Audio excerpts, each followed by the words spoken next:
हाय नमस्ते। आप देख रहे हैं मसाला बैट्स। आज की ताज़ा तरीन खबरों में आपका स्वागत है। आपको बता दूं कि बीजेपी को राम मंदिर लहर के दम पर बम्पर जीत का भरोसा है, लेकिन सर्वे में सामने आया कि असली मुद्दे कुछ और हैं। इन मुद्दों पर वोटिंग हुई तो बीजेपी परेशान हो सकती है। आपको बता दूं कि लोकसभा चुनाव 2024 से पहले किए गए सर्वे में सामने आया है कि आम चुनाव में देश की अर्थव्यवस्था से जुड़े मुद्दे अहम हैं। मतदाता इन्हीं मुद्दों पर वोटिंग कर सकते हैं। विपक्षी दल पहले से ही बेरोजगारी और महंगाई के मुद्दे उठा रहे हैं, लेकिन सत्ताधारी भारतीय जनता पार्टी को उम्मीद है कि राम मंदिर की लहर के चलते वह भारी बहुमत के साथ लगातार तीसरी बार सरकार बनाएगी। ऐसे में ये सर्वे बीजेपी के लिए परेशान करने वाला हो सकता है। सीडीएस लोक नीति प्री पोल सर्वे में सामने आए हैं कि बेरोजगारी, महंगाई, भ्रष्टाचार और बिगड़ती आर्थिक स्थिति मतदाताओं के लिए अहम है और इन्हीं मुद्दों पर वह मतदान कर सकते हैं। अर्थव्यवस्था में हो रहे बदलाव का असर सबसे ज़्यादा गरीब और मध्य वर्ग पर है। संपन्न वर्ग पर इसका ज़्यादा प्रभाव नहीं है, लेकिन मतदाता अपने ऊपर पड़ रहे असर को महसूस कर रहे हैं। सर्वे में 2/3 से ज़्यादा लोगों ने माना कि पहले की तुलना अब नौकरी हासिल करना मुश्किल हो गया है। शहरी पुरुषों में इसकी संख्या ज़्यादा है। 3/4 लोग बेरोजगारी के लिए केंद्र सरकार को जिम्मेदार मानते हैं। 2/3 लोग मानते हैं कि पिछले 5 साल में महंगाई बढ़ी है। ग्रामीण इलाकों के गरीब लोग इससे ज़्यादा प्रभावित हैं, जबकि शहर के मध्यम वर्ग और संपन्न वर्ग में इसका ज़्यादा असर नहीं है। अधिकतर लोग महंगाई बढ़ने के केंद्र को जिम्मेदार मानते हैं। 2019 की तुलना में ज़्यादा लोग मानते हैं कि अब वह अपना खर्च निकालने के बाद बचत कर पाते हैं, लेकिन 50% गरीब मानते हैं कि उन्हें अपना घर चलाने में परेशानी हो रही है। वहीं मध्यम वर्ग या संपन्न वर्ग में ऐसे लोगों की संख्या कम है। 50% लोग मानते हैं कि बेरोजगारी और महंगाई आगामी चुनाव में सबसे अहम मुद्दे होंगे। 2019 में 6 में से सिर्फ 1 आदमी इन मुद्दों को अहमियत दे रहा था, लेकिन 2024 में स्थिति बदल गई है। आइए इस सर्वे को विस्तार से समझते हैं। आपको यह समझना पड़ेगा कि भारतीय जनता पार्टी की टेंशन क्यों बढ़ रही है। यह समझना पड़ेगा कि आखिर चिंता में प्रधानमंत्री नरेंद्र मोदी और गृह मंत्री अमित शाह क्यों हैं। आपको यह भी समझना पड़ेगा कि भारतीय जनता पार्टी इस कदर बेरहमी से हर मुद्दे को हिंदू मुस्लिम करने की क्यों कोशिश कर रही है। क्यों बार बार कांग्रेस के घोषणा पत्र में मुस्लिम एंगल डालने की कोशिश कर रही है और यह कह रही है कि ये जो घोषणा पत्र है आजादी से पहले का मुस्लिम लीग है, उसकी छाप दिखाई देती है। क्योंकि सीएसडीएस का जो सर्वे आया है, इसके अलावा एबीपी न्यूज के लिए सी वोटर ने उत्तर प्रदेश में जो सर्वे किया है वो भाजपा के लिए निहायत ही चिंताजनक है। बगैर वक्त बर्बाद किए अब मैं आपको बताने वाला हूं कि सीएसडीएस ने जो सर्वे किया है उसके हिसाब से जनता के लिए अहम मुद्दे क्या हैं और भारतीय जनता पार्टी की निगाह से जो अहम मुद्दे हैं उसकी तादाद या ये कहा जाए उसका आंकड़ा बहुत कम है। दोस्तों, आपकी स्क्रीन पर ये वो आंकड़ा है। दोस्तों, जनता के हिसाब से कौन से जरूरी मुद्दे हैं, ये वो आंकड़ा आपके सामने है प्रतिशत के हिसाब से। अब एक एक करके मैं आपके सामने वो आंकड़ा लाने वाला हूं जो आपकी स्क्रीन पर आएगा। जनता के हिसाब से आने वाले लोकसभा चुनावों में सबसे जरूरी मुद्दा है बेरोजगारी। 100 में से 27% लोग यानी 27% लोग मानते हैं कि बेरोजगारी जो है वो सबसे अहम मुद्दा है। दूसरा मुद्दा आता है महंगाई यानी प्राइस राइज, जिस तरह से कीमतें बढ़ रही हैं वो आता है दूसरा अहम मुद्दा है और उसकी संख्या है 23%। यानी कि 100 में से 23 लोग मानते हैं कि महंगाई जो है वो सबसे अहम मुद्दा है। और अगर इन दोनों को मिला लिया जाए तो 100 में से 50% मानते हैं कि महंगाई और बेरोजगारी सबसे अहम मुद्दा है। और मैं आपको बतलाना चाहूंगा दोस्तों, ये वो मुद्दे हैं जिससे भाजपा लगातार भागती रही है, जिसके चलते वो चुनावों में हिंदू मुस्लिम करते हैं, जिसके चलते वो चुनावों के अंदर बेवजह भड़काऊ बयानबाजी देते हैं। आपकी स्क्रीन पर अब हम बात करने वाले तीसरे मुद्दे की। तीसरा मुद्दा विकास। 13% लोगों के लिए विकास अहम मुद्दा है। चौथा मुद्दा करप्शन, भ्रष्टाचार जो है वो चौथी पायदान पर है। 8% लोगों के लिए भ्रष्टाचार बहुत अहम है मुद्दा। और अब मैं आपको बतलाने वाला हूं सीएसडीएस का यह आंकड़ा जो हिंदू अखबार में छपा है। आपकी स्क्रीन पर देखिए, इनमें से लोगों का कहना है कि पिछले 5 सालों में भ्रष्टाचार बढ़ा है। और यह आंकड़ा बहुत कम नहीं है दोस्तों। जैसा कि आप देख सकते हैं, corruption has risen over the past 5 years से 55% ऑफ द रिस्पोंडेंट्स, यानी कि 55% लोग ये कहते हैं कि पिछले 5 सालों में भ्रष्टाचार बढ़ा है। और क्यों ना हो दोस्तों, हमें गौर करना पड़ेगा कि किस तरह से गुप्त चुनावी चंदा आजाद भारत का सबसे बड़ा घपला बन गया है। एक ऐसा मुद्दा जिसे भारतीय जनता पार्टी मुद्दा ही नहीं मानने को तैयार है। एक ऐसा मुद्दा जिसमें इस हाथ ले उस हाथ दे साफ तौर पर दिखाई दे रहा है। एक ऐसा मुद्दा जिससे यह पता चल रहा है कि भाजपा की जो जेबें हैं, भाजपा को जो खजाना है, वो दरअसल क्यों भरा हुआ है। मगर भाजपा की चिंता यहां खत्म नहीं होती है दोस्तों।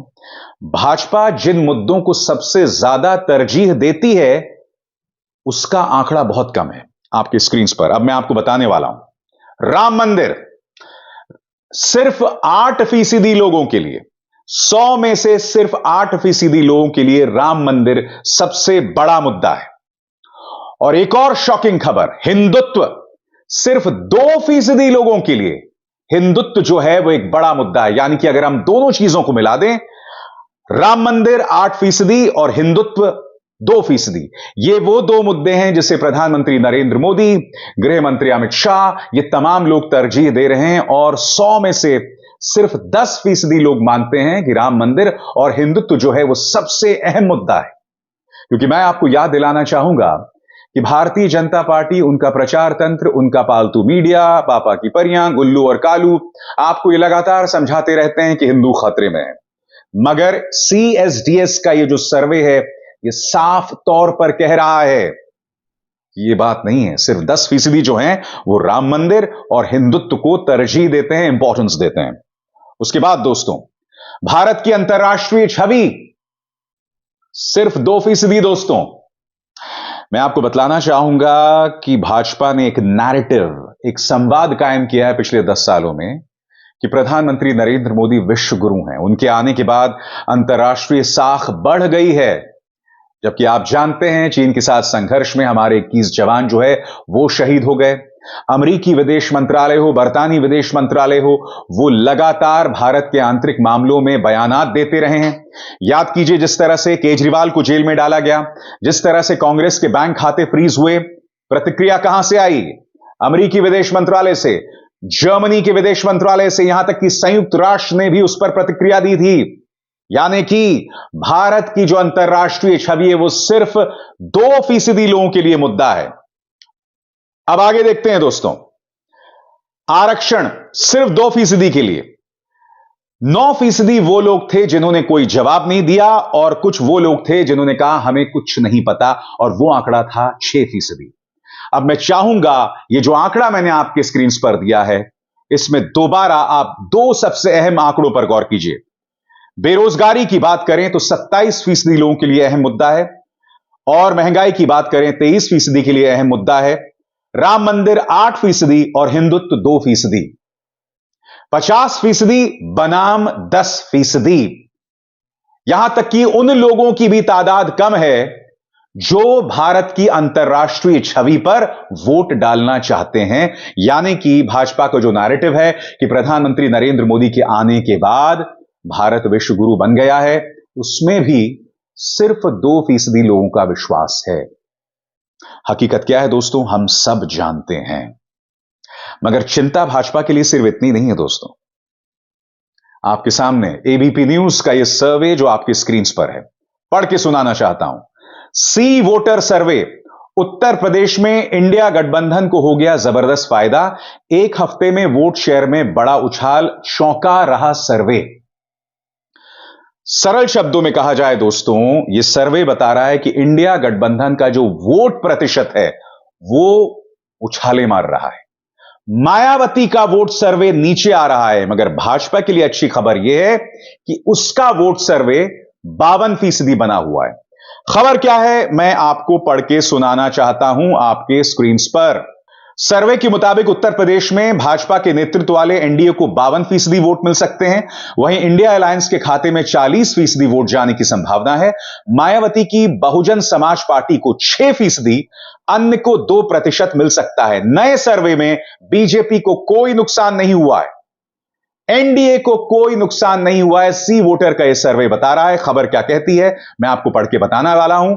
वहीं इससे पहले किए गए सर्वे में एनडीए को 52%, इंडिया अलायंस को 36% वोट मिलने का दावा किया गया था, जबकि बीएसपी को 7%, अन्य के खाते में 5% वोट जाने की संभावना थी। इसका अर्थ क्या हुआ दोस्तों? इंडिया अलायंस के वोट प्रतिशत में 6% की उछाल आई है। मैं आपको याद दिलाना चाहूंगा कि जब पिछली बार उत्तर प्रदेश में विधानसभा चुनाव हुए थे, तब समाजवादी पार्टी को 100 से ज्यादा सीटें मिली थी। भाजपा की सीटों में कमी आई थी, यानी कि पिछली बार आपको याद है 325 सीटें मिल गई थी, इस बार वो 225 के आंकड़े के आसपास थी। कहने का अर्थ क्या है? इस बार जो चुनाव हुए थे, इस बार के चुनावों में बीएसपी ने समाजवादी पार्टी को बहुत नुकसान पहुंचाया था। यहां तक कि जो पोस्टल बैलेट था उसमें समाजवादी पार्टी बीजेपी से आगे थी। अब यह सर्वे बता रहा है कि इंडिया अलायंस का वोट प्रतिशत बढ़ रहा है, मायावती का वोट प्रतिशत घट रहा है। वो मायावती जिन्होंने अखिलेश यादव को पिछले विधानसभा चुनाव में जबरदस्त नुकसान पहुंचाया था। और हम ये ना भूलें, इस बार मायावती अखिलेश के साथ नहीं है। जयंत चौधरी जो हैं रहस्यमय कारणों से भाजपा की गोद में जाकर बैठ गए हैं, और यह बतला रहा है कि अपने आप में कितनी चिंताजनक यह तस्वीर है। मैं एक बात स्पष्ट कर दूं दोस्तों, इस आंकड़े के मुताबिक भाजपा को 52% वोट अब भी मिल रहा है, यानी कि उत्तर प्रदेश में आप भाजपा को छू नहीं सकते। मगर मैं आपको यह भी बतलाना चाहता हूं कि अगर मायावती कमजोर होती हैं, क्योंकि आपने एक बात पर गौर किया होगा कि इस बार मायावती ने कई सीटों में मुसलमान प्रत्याशी उतार दिया है। क्यों? ताकि मुस्लिम वोट बट जाए और इंडिया अलायंस को नुकसान हो। तो साफ तौर पर मायावती जी की स्ट्रैटेजी है कि किसी न किसी तरीके से इन चुनावों में फायदा भाजपा को पहुंचे। उनकी रणनीति से स्पष्ट हो जाता है। अब अगर मायावती जी का जो ग्राफ है वो नीचे आने लगेगा, जाहिर सी बात है इससे नुकसान भाजपा को होगा, फायदा समाजवादी पार्टी या ये कहा जाए इंडिया अलायंस को होगा। बात वहां नहीं रुकती है दोस्तों। आपकी स्क्रीन पर यह है संगीत सोम। संगीत सोम यहां बहुत नाराज चल रहे हैं संजीव बालियान से, जो कि मुजफ्फरनगर से सांसद हैं। वो ये कह रहे हैं आपके स्क्रीन पर, गुंडे पालेंगे वो, लोगों से बदतमीजी करेंगे वो, 10 साल नहीं जाएंगे वो, गाली देंगे वो, गुंडागर्दी करेंगे वो, तो ये तो बताना ही पड़ेगा कि वो कितने विकास की राजनीति करते हैं। सुनिए एबीपी न्यूज को दिए गए इस इंटरव्यू में संगीत सोम किस तरह से सांसद संजीव बालियान पर हमला कर रहे हैं, और ये पश्चिमी उत्तर प्रदेश की तस्वीर है। देखिए। गुंडे पालेंगे वो, लोगों के बीच 10 साल नहीं जाएंगे वो, लोगों से बदतमीजी करेंगे वो, लोगों को गाली देंगे वो, सबको रया बताएंगे वो, सबके साथ गुंडागर्दी करेंगे वो, कहेंगे 19 के बाद सबको देख लूंगा वो। तो ये तो उन्हें बताना पड़ेगा ना कि वो कितनी विकास की राजनीति कर रहे हैं। हम विकास की राजनीति करते हैं और वो जिस तरीके से कर रहे हैं वो गलत है। हम लोग भारतीय जनता पार्टी के कार्यकर्ता हैं, कार्यकर्ता नहीं है। यानी कि साफ तौर पर यहां पर मामला बटा हुआ है। और दूसरी तरफ आपने गौर किया होगा दोस्तों कि चाहे तेजस्वी यादव हो, चाहे राहुल गांधी या अखिलेश यादव, ये लोग मुद्दे पर बने हुए हैं। ये लोग मुद्दों की बात कर रहे हैं, बेरोजगारी, महंगाई, इन तमाम चीजों की बात कर रहे हैं, भ्रष्टाचार की बात कर रहे हैं। देश में सबसे बड़ा मुद्दा कौन सा है? बेरोजगारी। किसी से भी पूछो, यात्रा में मैंने हजारों लोगों से पूछा सबसे बड़ा मुद्दा कौन सा है, खट जवाब आता है बेरोजगारी सबसे बड़ा मुद्दा है। दूसरे नंबर पे कौन सा है? दूसरे नंबर पे महंगाई। दूसरे नंबर पे 90% लोग आपको कहेंगे पहले नंबर पे बेरोजगारी, दूसरे पे महंगाई। अब आपने एक चीज नोट की होगी कि हिंदुस्तान की जनता से अगर आप पूछें तो वो आपको बताएंगे पहले नंबर पर बेरोजगारी, दूसरे नंबर पर महंगाई। मगर अगर आप हिंदुस्तान के मीडिया से पूछेंगे या मीडिया को देखेंगे तो आपको लगेगा सबसे जरूरी मुद्दा अंबानी जी की शादी है।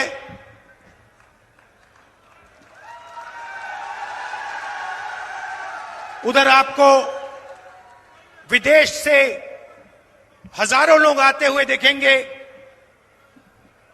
24 घंटा मीडिया में आपको नरेंद्र मोदी जी का चेहरा दिखेगा। कभी वो समुद्र के नीचे जाएंगे,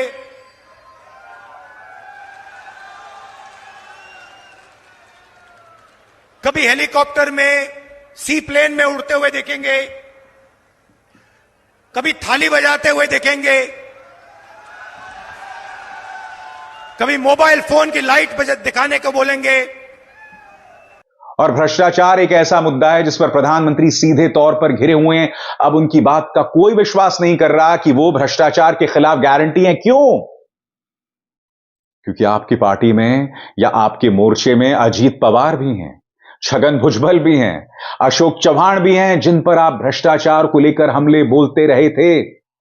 सबसे बड़ी बात, राजकुमार आनंद आम आदमी पार्टी के जो विधायक मंत्री थे, उन्होंने रहस्यमय तरीके से इस्तीफा दे दिया। ईडी ने उन पर कार्रवाई की, रेड डाली, उन्होंने इस्तीफा दे दिया। अब आम आदमी पार्टी का कहना है कि ये जल्द भाजपा में शामिल हो सकते हैं। कहने का अर्थ क्या है दोस्तों? कहने का अर्थ साफ तौर पर दिखाई दे रहा है। जनता यह देख रही है कि किस तरह से एजेंसीज के सहारे लोगों पर निशाना साधा जा रहा है, और वो जिन्हें भ्रष्टाचारी दुराचारी बताया जाता था, अब वो भाजपा की गोद में बैठ जाते हैं। यानी कि भाजपा की वॉशिंग मशीन में जाकर आप कूद जाइए, छलांग मार लीजिए, आपके तमाम पाप धुल जाएंगे। इसीलिए अब जनता यह मानने को तैयार नहीं है कि प्रधानमंत्री नरेंद्र मोदी भ्रष्टाचार के खिलाफ गारंटी हैं। ऊपर से सीएसडीएस का यह आंकड़ा जो भाजपा के लिए चिंताजनक है, क्योंकि भाजपा, मैं आपको बतलाना चाहूंगा कि मुद्दों से भागने की लगातार कोशिश करती रहती है। भ्रष्टाचार के मुद्दे पर कभी कुछ नहीं कहती। तेजस्वी यादव क्या बोल रहे हैं दोस्तों आपके स्क्रीन पर?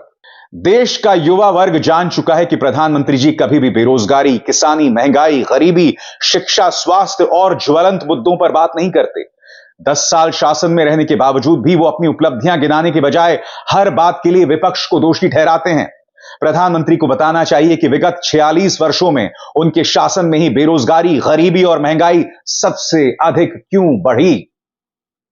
सुनिए राहुल के अलावा तेजस्वी इस मुद्दे को किस तरह से उठा रहे हैं। मोदी जी को कभी सुने हैं बेरोजगारी के बारे में बात करते हैं, कभी सुने हैं किसानों के बारे में बात करते हैं, कभी सुने हैं महंगाई के बारे में बात करते हैं, गरीबी के बारे में बात करते हैं, बिहार के विशेष राज्य का दर्जा देने के बारे में, विशेष पैकेज देने में।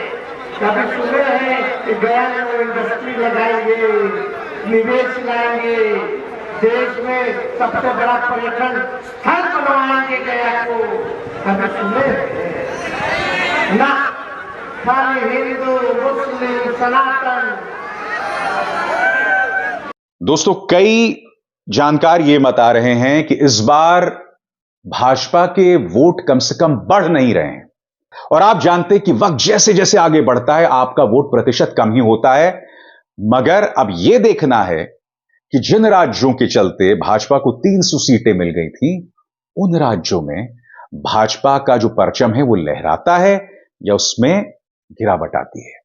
क्योंकि एक बात स्पष्ट है, अगर आप 300 से 250 पर भी आ गए तब भी भाजपा सरकार बनाएगी, मेरे मन में इतना सा भी शक नहीं है। क्योंकि मैंने बताया, साम दाम दंड भेद से, एजेंसी से, पैसे से भाजपा ने कमाल पहले भी किया है।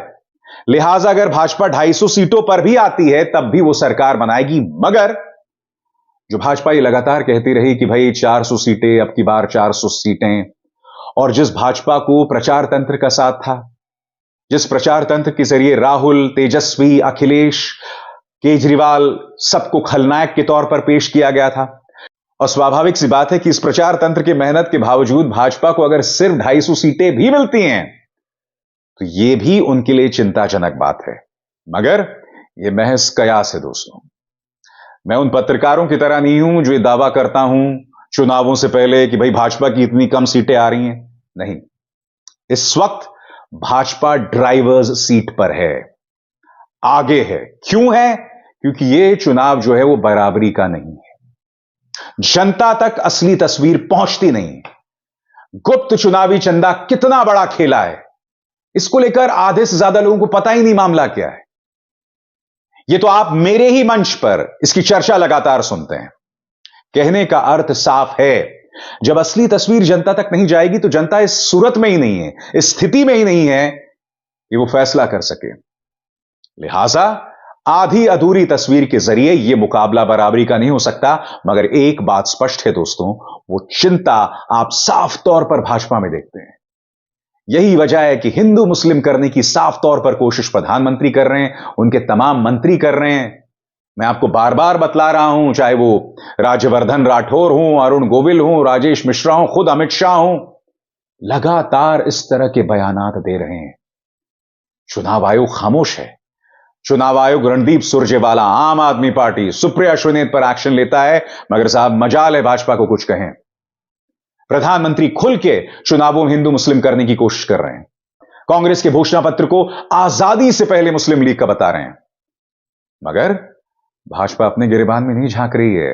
यह आजादी से पहले ये आरएसएस, श्यामा प्रसाद मुखर्जी, सावरकर ही थे जो जिन्ना का हाथ में हाथ पकड़कर चला करते थे।